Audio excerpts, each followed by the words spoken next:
अस्सलाम वालेकुम dear students. आज का हमारा जो लेक्चर है वह है केन्स का ज़री शोबा के अंदर कौमी आमदनी का जो तवाज़ुन था। केन्स ने जो था मौशत को दो हिस्सों में डिस्ट्रीब्यूट किया है, एक रियल सेक्टर था और एक आपके पास मॉनेटरी सेक्टर था।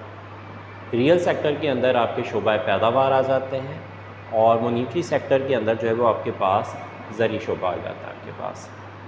अब केन्स का जो ज़री शोबे का जो कानून है, कौमी आमदनी का जो तवाज़ुन वो बयान करते हैं, इसको वो डिस्ट्रीब्यूट करते हैं ज़र की तलब, कहते हैं कि कौमी आमदनी में कौमी आमदनी का तवाज़ुन।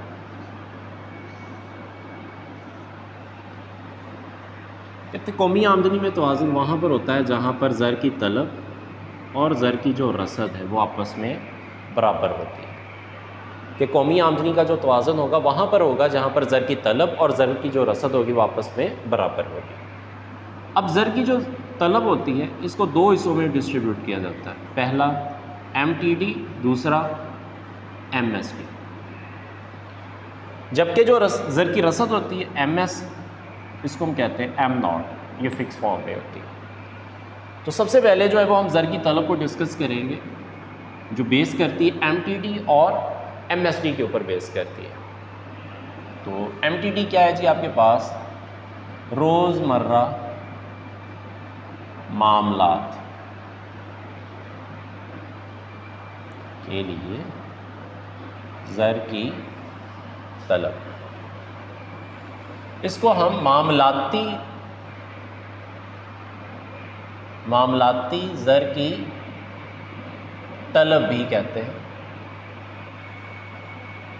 इसकी जो बेस होती है वो बनती है कि MTD जो होता है ये फंक्शन होता है Y का, कि अगर कौमी आमदनी में इजाफा होगा तो रोज़मर्रा मामलात के लिए जो ज़र की तलब होगी वो बढ़ जाएगी, अगर कौमी आमदनी में कमी होगी तो रोज़मर्रा मामलात के लिए जो ज़र की तलब होगी उसके अंदर भी कमी हो जाएगी। तो इसका मतलब है कि आपके पास इसकी जो डायग्राम बनेगी वो ये है। इस तरफ एक्स एक्सिस पर Y है, Y एक्सिस पर जो है वो MTD है, इन दोनों के दरमियान रिलेशन पॉजिटिव है, तो ये बन गया MTD is equal to function of आपके पास Y।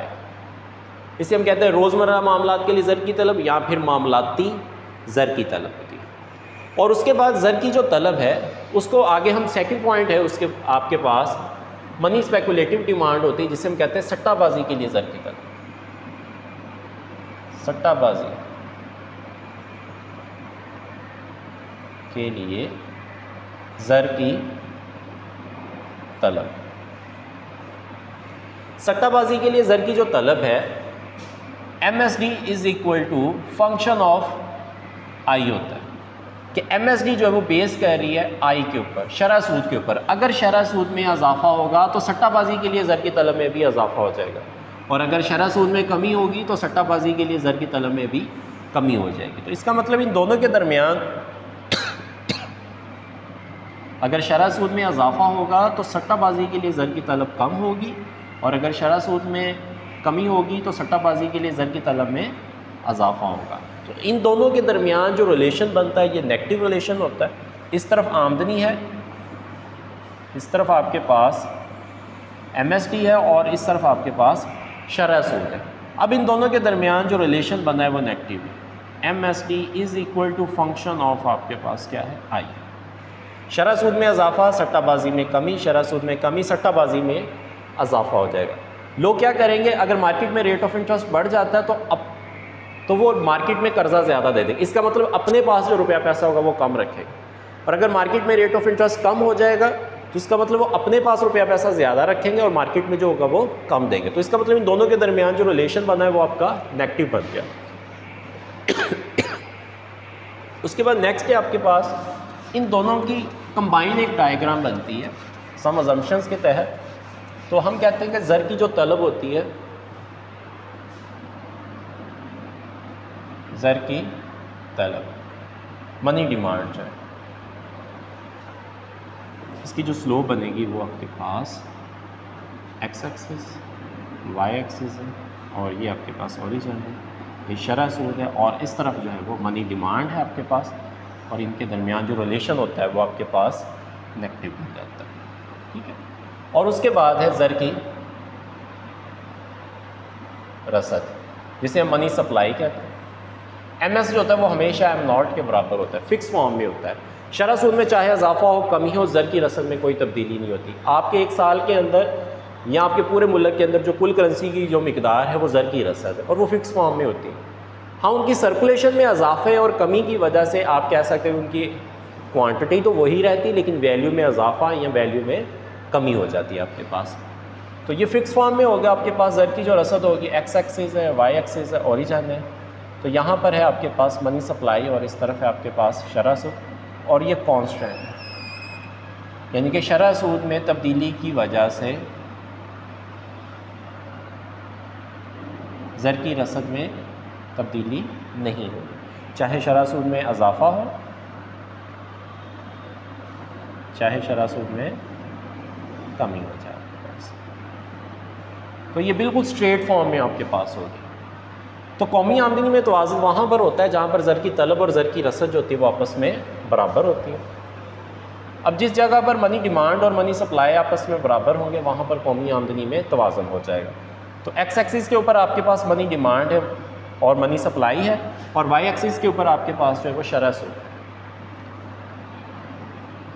ये बन गया आपके पास एम एस बराबर है एम नॉट, और ये बन गया आपके पास एम डी। एम डी और एम एस जिस जगह पर आपस में बराबर है वहाँ पर कौमी आमदनी का तवाज़ुन है, ये इक्विलिब्रियम पॉइंट है, और ये तवाज़नी शरह सूद की साइड, और ये तवाज़नी आपके पास ज़र की रसद और तलब होगी जहाँ पर आपकी कौमी आमदनी में जो है वो तवाज़ुन हो जाता है। ये तो था कौमी आमदनी में जो तवाज़ुन है। ज़री शोबा के अंदर कीन्स के मुताबिक ज़र की तलब और ज़र की रसद जिस जगह पर बराबर होते हैं वहाँ पर कौमी आमदनी में तवाज़ुन होता है। तो ये था ग्राफिकली इसकी एक्सप्लेनेशन थी। हम इसकी आगे मैथमेटिकल भी करते हैं एक्सप्लेनेशन।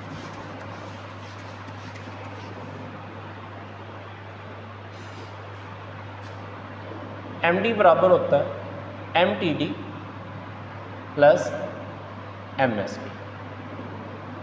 अब एम टी डी का जो ताल्लुक़ होता है ये होता है आमदनी के साथ। अगर आमदनी में इजाफा होगा तो रोज़मर्रा मामलात के लिए ज़र की तलब बढ़ जाएगी, आमदनी में कमी होगी तो रोज़मर्रा मामलात के लिए ज़र की तलब में कमी हो जाएगी। तो ये बन जाएगा M T D is equal to, function खोलते हैं तो ये आ गया के वाई। तो ये एम टी डी की वैल्यू बन गई। उसके बाद है एम एस डी, आपके पास M S D is equal to function of I होता है। शरह सूद में इजाफा होगा तो सट्टाबाजी के लिए ज़र की तलब में कमी हो जाएगी। इसका मतलब है एम एस डी में और शरह सूद के दरमियान जो है वो नेगेटिव रिलेशन है आपका। तो आप क्या करें, इसको M S D is equal to minus, क्योंकि नेगेटिव रिलेशन है तो फंक्शन खोला तो ये बन गया एम और साथ में क्या आ गया आई। तो अगर हम इसको सम करते हैं तो एम डी बराबर है M T D plus M S D. तो एम टी डी की जगह पर क्या आ जाएगा आपका K Y, plus M S D की जगह पर क्या आ जाएगा माइनस एम आई। तो के वाई प्लस माइनस एम आई, तो ये बन गया आपके पास एम डी। और एम एस जो है वो आपके पास है, ज़र की जो रसद होती है वो मुअय्यन होती है आपके पास, एम एस बराबर है एम नॉट के।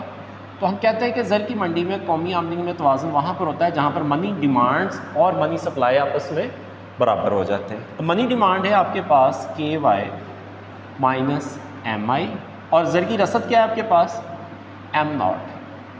तो ये नेगेटिव है इस तरफ, उस तरफ ले जाए इसको पॉजिटिव हो जाएगा। तो ये बन गया K Y is equal to M not plus small M I. अब के इस तरफ मल्टीप्लाई हो रहा है उस तरफ ले जाए, ये बन गया M not plus M I over आपके पास क्या है कि ये आपके पास कौमी आमदनी की एक कौमी आमदनी के तवाज़ुन की जो थी वो इक्वेशन आ गई आपके पास। तो इसके रियाज़ियाती तौर पर इसकी एग्जांपल करने के लिए आपके पास ए हमी शायद की जो बुक है 3rd ईयर की, उसकी एक्सरसाइज जो है वो